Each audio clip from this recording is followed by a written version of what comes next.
1 Corinthians 4:10 through 13. We are fools for Christ's sake, but we are wise in Christ. So what he's saying is we seem foolish, but that's because we're wise in him. We follow him.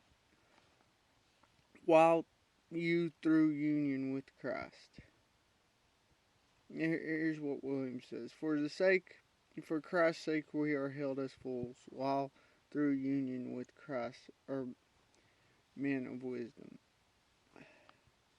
Discernment is another way to say it.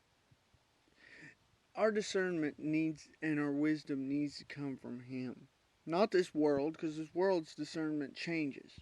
His is constant, and his won't lead us astray.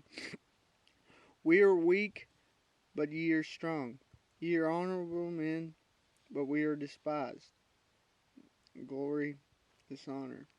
He's kind of saying this is the way you see things, but this isn't the way it truly is. Because Paul wasn't weak. He found this all in the Lord, while they may have been finding it in themselves because of the way they've been taught by false teachers. Even unto this present hour, we both hunger and thirst. Suffered hunger and thirst this moment. They were in need. They were constantly working. They were working to meet their needs, Paul and his companions, but because they had more focus on the Lord, oftentimes they left their needs unmet because when they should be working, they were probably witnessing.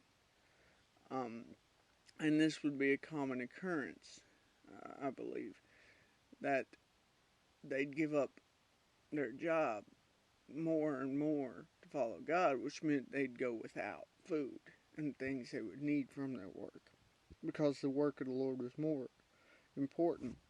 Are naked and buffeted and have no certain dwelling place.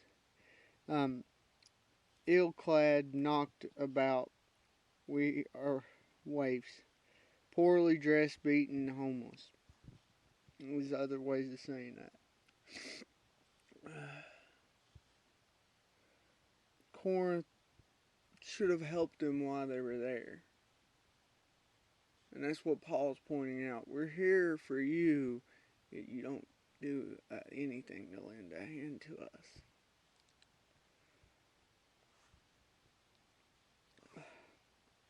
And labor, working with our hands, toil to exhaustion. Still have to work for our living. Being reviled, we bless.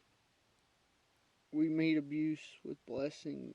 Men curse us, but we return blessing. Being persecuted, we suffer it. Endurance. They make our lives miserable, but we take it patiently. So these other people were making their lives miserable, but they took it and they saw the challenge and they seeked God and kept thriving. But now Paul's addressing this because the church in Corinth is doing this because they're believing the false teachers. And Paul's not doing it for them to stop, but because he wants them to change. He's saying, we're working for what we have. We ain't taking from you. But yet, we're looked down upon anyway. Why? Because he was choosing to serve God? Why is that something looked down upon? Being defamed, verse 13, being defamed we entreat. When we are slandered by them, we try to consolidate them. We are made as filth of the world and are offscoring of all things unto this day. We are considered worthless filth. To this moment we are considered the scum of the earth and scraping of everyone's feet.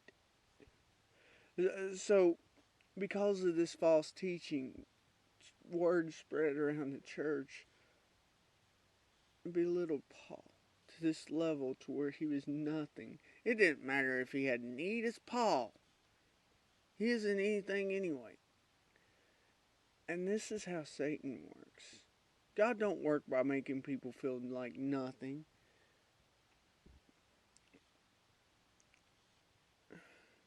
Because he died for us. So there's something there. Without him, we're truly doomed. But we're still something because he died for us. But they're making... And Satan often wants to think, okay, you don't deserve God's love. No, you don't. But you have it. You can have it. Satan wants to make us feel worthless. Because then we're ineffective if we focus on that.